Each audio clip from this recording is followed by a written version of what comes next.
I know I've lived in Vegas way too long, and I know that because I can't recognize who's a prostitute anymore. I can't. It's very difficult.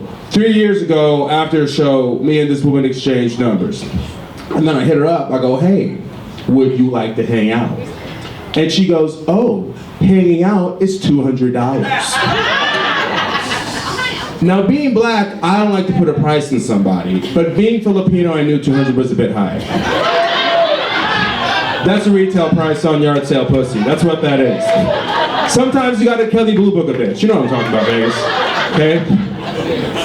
Being a comic, I couldn't help but mess with her, so I replied back, 200, question mark. How about 100, smiley face. And she went, honey, you saw this, don't play with me. And I was like, you know what, you're right, $80. That joke's called How to Lose a Prostitute in 10 Texts. It's a fun time. My parents divorced when I was young, right? So I was raised by my dad, and my mom remarried a white guy, which is what Filipinos call making it. It's a very rags to riches story, okay? They didn't even say wedding vows. He just gave her a ring and said, you start on Monday. Thank you, thank you. It's a fun time. Fun. One thing I hate about being multiracial is I have a lot of awkward conversations, right? Like last week, this dude walked up to me and he was like, hey man, did you know you look like a homeless Bruno Mars? And I was like, wow, fuck you, Dad. This is why I didn't come over for the holidays. This is why. It's horrible, man. I love my dad. My dad is like he likes a lot of weird things, right? Like he's a big fan of malt liquor. Any malt liquor fans in the crowd? Huh? What's your brand? Mickey's. Mickey's? Okay, you're a felon. That's cool. My dad's favorite brand of malt liquor is called Hurricane. I think they called it that because if you drink enough of it, you lose your house. That's what I think happens. You just gotta rebuild. I don't know. He used to drink it in the car all the time. And I was like, hey Dad, isn't this illegal? And he went, yeah, that's why I got this brown bag. And then he put it in the bag and went, see, now it could be anything. And I was like, whoa Dad, take it from me. Being in a brown package just makes you look more suspicious. Thank you. Fun.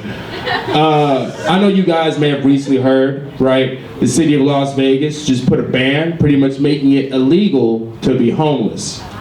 And it makes me mad that the city will abandon its own residents, but we give the Raiders a home. Like, really?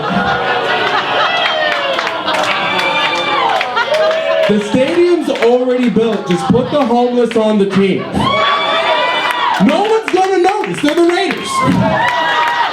Thank you. Thank you. Don't worry, they're not offended. We're inside. Believe it or not, before stand-up comedy, I used to be homeless, right? But even I understand why some people don't want to donate money to the homeless, because some of them can be extremely rude. Like I was walking down the street yesterday, and this homeless guy goes, excuse me, sir, do you have any change? And I was, sorry, dude, I don't have anything. And then he yells at me. He goes, that's fine. One day you'll be homeless. Like he was the ghost of homeless past or some shit. So I looked at him and I was like, hey dude, I've already been homeless. And he goes, oh, what's next? You gonna tell me to get a job? And I was like, no, I want you to be homeless forever. And I walked away. I don't care how homeless you are, you use your inside voice when you talk to me. It's fun, man. Growing up in Vegas, people always want to hear about like Vegas stories, right? Which I've learned is just code for, hey Vince, what's the stupidest shit you've ever done? And the stupidest thing I've ever done would be flooding 2 floors of the Hard Rock Hotel. Which sounds cool till you have to pay for it. Because I'm not a rock star. I don't have welcome to the jungle money. You know what I mean? So all I remember is waking up to a maintenance dude using an industrial vacuum. And I asked him, hey man, what happened? And he goes, oh, you flooded 2 floors of the hotel. And I was like, how did I flood another floor? And then he goes, I don't know man, water's crazy. That's an answer? So he sends me downstairs to talk to security. I go to security, I'm like, hey man, I'm the guy that flooded the floor. And he goes, oh, thank God, I thought you were the guy that threw up in the elevator. And then he goes, look man, you're gonna have to pay for the damages. It's gonna be $2,000 in total.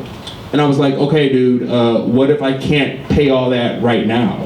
And then he goes, sir, you don't understand.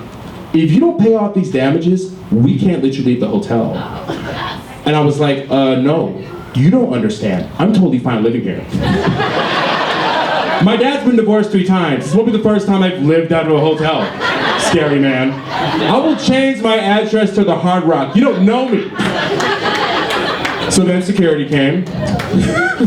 And we agreed on a payment plan, right? So we agreed on a payment plan, and ironically, till this day, they send me advertisements about cheap rooms. And my email is flooded with them, let me tell you. It's absolutely flooded with them.